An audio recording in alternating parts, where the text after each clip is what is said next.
Welcome to Cape Town News. Today is Wednesday, the 23rd of April 2025, and here's what's making headlines in the Western Cape. Western Cape unveils a 3.2 billion rand transport overhaul to combat traffic chaos. Cape Town is becoming Africa's leading tech powerhouse. Wynberg court shooter identified and appears in the very courtroom where the crime happened. 11 people lose their lives on Western Cape roads over Easter weekend.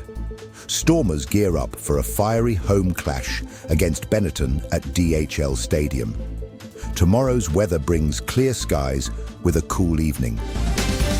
The Western Cape government has unveiled a sweeping 3.2 billion rand budget aimed at overhauling public transport, easing traffic congestion, and reviving neglected rail services.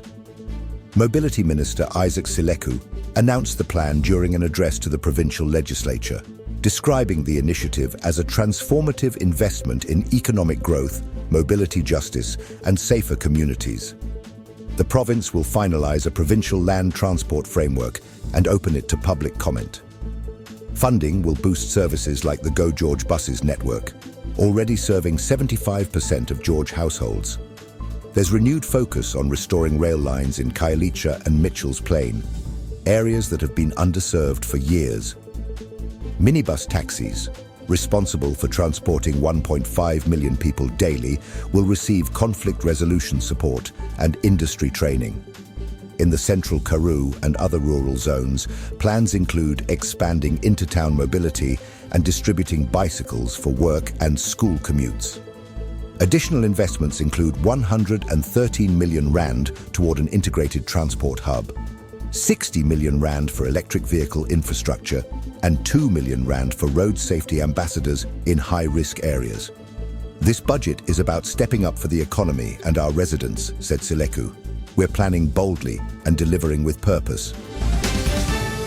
Cape Town is rapidly securing its title as Africa's leading tech capital, home to nearly 60% of South Africa's startups and a thriving ecosystem that now surpasses Nairobi and Lagos in scale. The Cape Town-Stellenbosch corridor hosts over 450 tech companies employing more than 40,000 people, driven by infrastructure, innovation, and talent. With internet penetration at 63% and one of the largest open-access fiber networks on the continent, the city is primed for digital growth. Cape Town also boasts more than 30 co-working spaces and over 22 incubators and accelerators, most notably City, which has supported over 2,000 businesses since its launch in 1999. Top institutions like the University of Cape Town and Stellenbosch University continue to feed the pipeline with talent, with the city now home to 38% of the country's software developers. Investment has also poured in from international tech giants, with foreign direct investment in software and IT services reaching record highs. From startups like Yoko and Sweep South to events like the Earthshot Prize Week, Cape Town is not just attracting global attention, it's cementing its status as Africa's innovation capital. The man suspected of carrying out the deadly shooting at Wynberg Magistrates Court has been identified as Abubakar Adams. He made his first court appearance on yesterday, ironically in the same courtroom where the 50-year-old murder-accused taxi operator from Fryground was shot and killed just 2 weeks ago. Adams, dressed in an olive green jacket and flanked by armed police, stood briefly in the dock as prosecutors confirmed they had both eyewitnesses and surveillance footage linking him to the murder.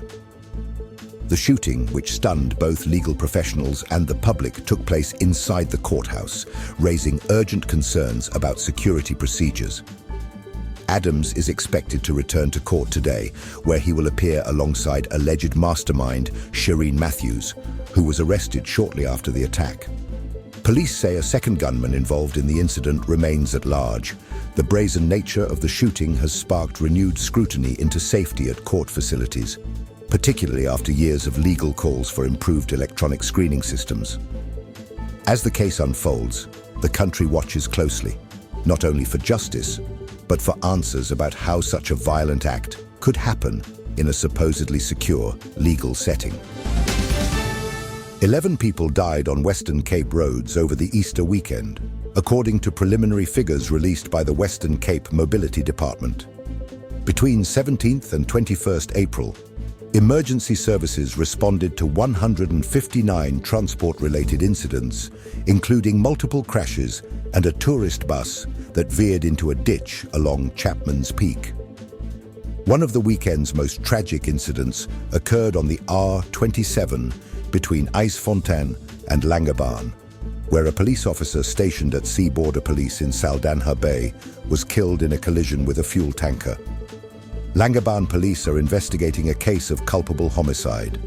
Provincial Health Department data shows that over 6,000 emergency calls were logged between Good Friday and Easter Monday.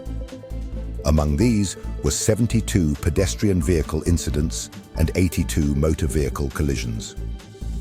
Despite the heavy toll, authorities noted a drop from the 26 deaths recorded during Easter 2024. City officials remain on high alert and continue to urge drivers to obey road rules, remain patient in traffic, and watch for pedestrians, especially as the post-holiday rush draws to a close.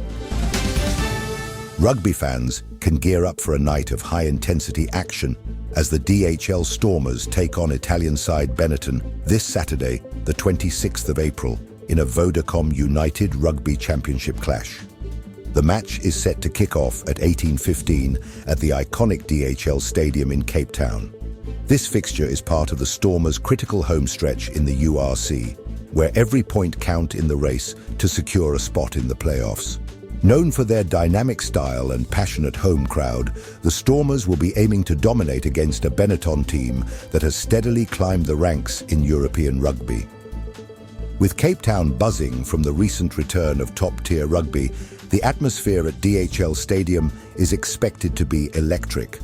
Tickets for the event will be released soon via the Western Province Rugby website, and fans are encouraged to book early. This weekend's match promises not only top-class rugby, but also a festive vibe for families and die-hard supporters alike. Here is your money, commodities, and crypto updates. Starting with major currencies, the US dollar is trading at 18 Rand and 58 cents. The British pound stands at 24 Rand and 64 cents, and the euro will cost you 21 Rand and 24 cents. Moving to the commodities market. Gold is priced at 1,991 Rand and 37 cents per gram. Silver is trading at 19 Rand and 49 cents per gram. Platinum is valued at 559 Rand and 88 cents per gram. And Brent crude oil is trading at $67.79 per barrel. In the cryptocurrency market, Bitcoin is valued at 1,724,791 Rand and 79 cents. Ethereum is trading at 30,345 Rand and 2 cents, while Ripple XRP is priced at 38 Rand and 56 cents. And Solana is trading at 2,754 Rand and 38 cents. Keep in mind that these figures are based on the latest available data and are subject to change due to market fluctuations. Tomorrow, Cape Townians can expect a calm and clear autumn day across the region. Cape Town will see a cool start to the morning with temperatures around 11 degrees Celsius, warming steadily to a comfortable high of 22 degrees Celsius by mid-afternoon.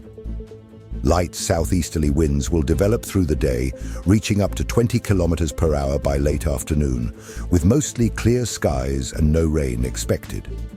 Further inland, Paarl is forecast to reach a warm high of 27 degrees Celsius after a morning low of 10 degrees Celsius, while Stellenbosch will experience similar conditions with temperatures ranging from 11 degrees Celsius to 25 degrees Celsius. Along the coastline, the Atlantic will remain relatively calm, with swells averaging between 2.0 and 2.5 meters coming in from the southwest.